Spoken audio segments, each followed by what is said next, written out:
Hello Virgo, Sun, Moon, Rising, and Venus signs. Kamusta kayo? Sana po'y nasa mabuti kayong kalagayan.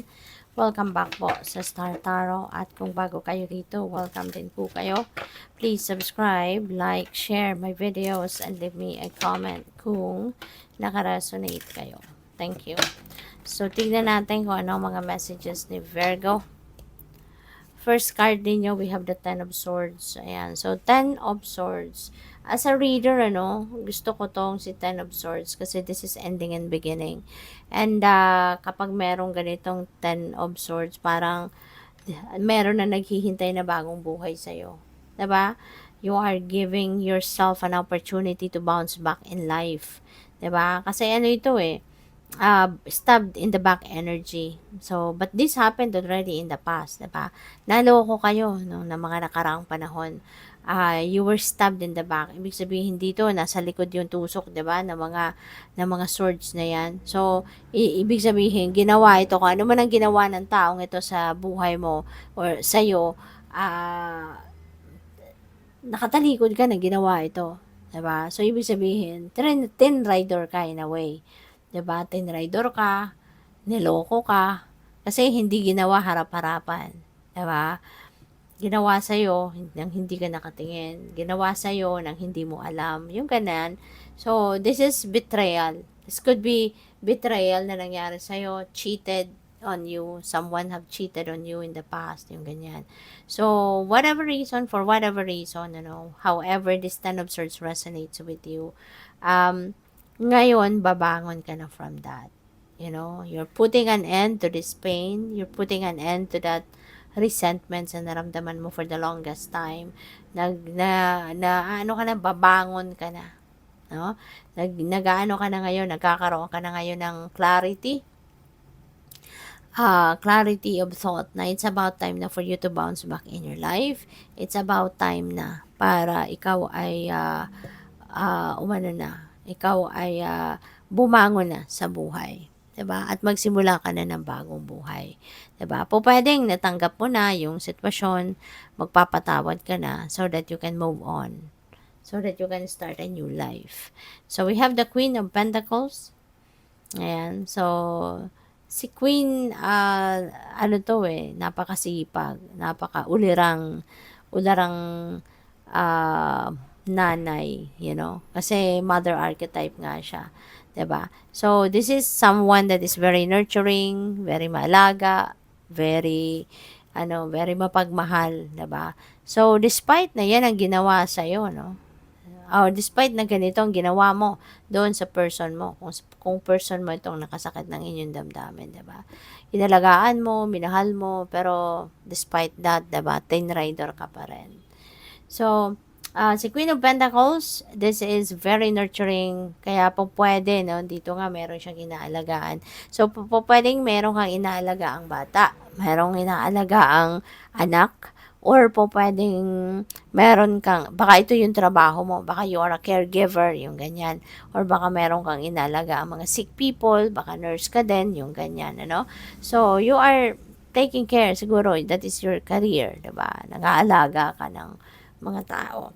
So, or pwede rin ang iba sa inyo dito, baka you are also taking care of your own children o sa bahay, or maybe you are taking care of a parent, diba? Baka meron kang elder na inaalagaan din. So, possible din yan. Pero, talagang you're very caring, very nurturing, maalaga ka, mapagmahal ka. And only people that has a unconditional love sa puso nila, kayang gawin ang trabahong ito. Kaya, kudos to you, Virgo. Okay? Kasi ibig sabihin dito na you have an unconditional love in your heart. Kasi, hindi madali ang mag-alaga, di ba?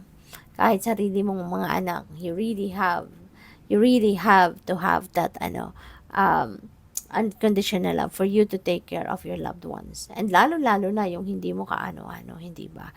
Kaya kudos to you. So, yun. And the Queen of Pentacles is also, maganda rin itong energy pagdating sa pera. Kasi this could also signify lucrative offers. Maaring meron dito mga offers sa inyo sa trabaho, panibagong career path, yung ganyan, no, na maghahatid sa iyo ng kasaganaan.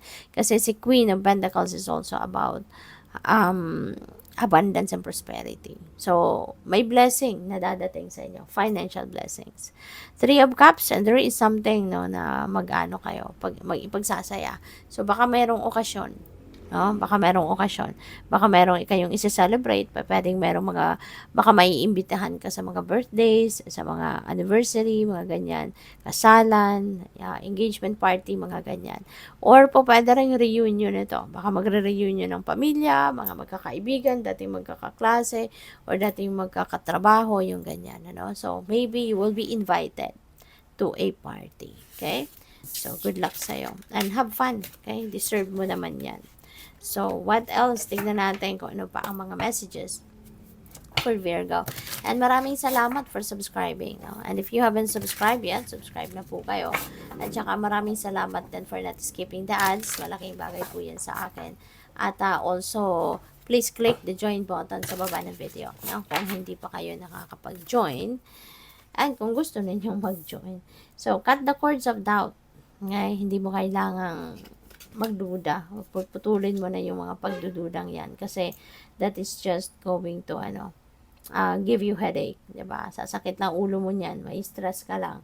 Hindi mo kailangan pagdudahan ng mga bagay-bagay. Gamitin mo lang ang inyong intuition. Pakinggan mo ang inyong intuition para mawala yung inyong mga pagdududa.